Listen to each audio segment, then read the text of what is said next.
პარკი ციცინათელა წელს დამსვენებელს სრულად განახლებული და სახეცვლილი დახვდება. სტარინგ ჯორჯიას მიერ ჩატარებული სამუშაოების ფარგლებში განახლდა არა მხოლოდ ტექნიკური ნაწილი, არამედ შეიცვალა ციცინათელას კონცეფციაც. მაინც რა ელის დამსვენებელს შეკვეთილში, ამას დაჯი ჩხიკვაძე გვეტყვის ახლა ციცინათელადან. დაჯი, გისმენთ. ციცინათელაში დღეს განსაკუთრებული განწყობა, ხალხმრავლობა და ზღაპრული გარემოა. პარკი დღეს საზეიმოდ გაიხსნა და როგორც კადრებში ხედავთ, აქტიურობა არის ძალიან დიდი. ყველა ატრაქციონთან ამ დროისთვის არის რიგები და ხალხმრავლობა.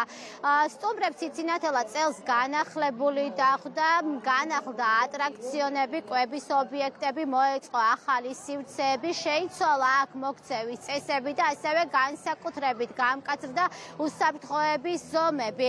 პარკი თანამედროვე სტანდარტებით არის აღჭურვილი და ის ადაპტირებულია შეზღუდული შესაძლებლობების მქონე პირებისათვის. ციცინათელა 2006 წელს გაიხსნა. გურიაში ტურისტული სეზონი ფაქტიურად ციცინათელას გახსნით იხსნება. ძალიან კარგი გარემოა, განახლებული ყველაფერი, მეგობრებთან ერთად მოვედით, ხალხიც მეტია.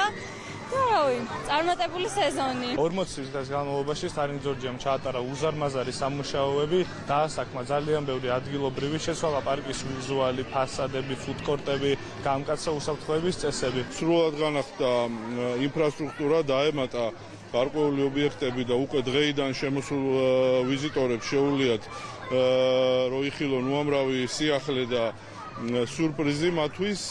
კომპანია ძალიან დიდი გეგმები და შორს მიმავალი გეგმები აქვს და ჩვენი დახმარებით, სამინისტროს დახმარებით იმედი გვაქვს, რომ ეს ადგილი უფრო და უფრო პოპულარული გახდება. ჩვენ ბოლოდინი გვაქვს, რომ წლევანდელი ტურისტული სეზონი იქნება ძალიან კარგი და ხალხმრავალი.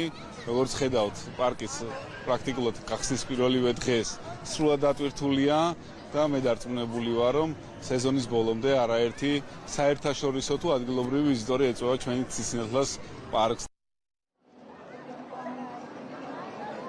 ციცინათელაში სტუმრებს ყოველდღე 18 საათიდან ელოდებიან. პარკი ღია 15 სექტემბრის ჩათვლით იქნება და აქ მოსულ სტუმრებს, როგორც აღნიშნე, ძალიან ბევრი სიახლე ელოდებათ წელს.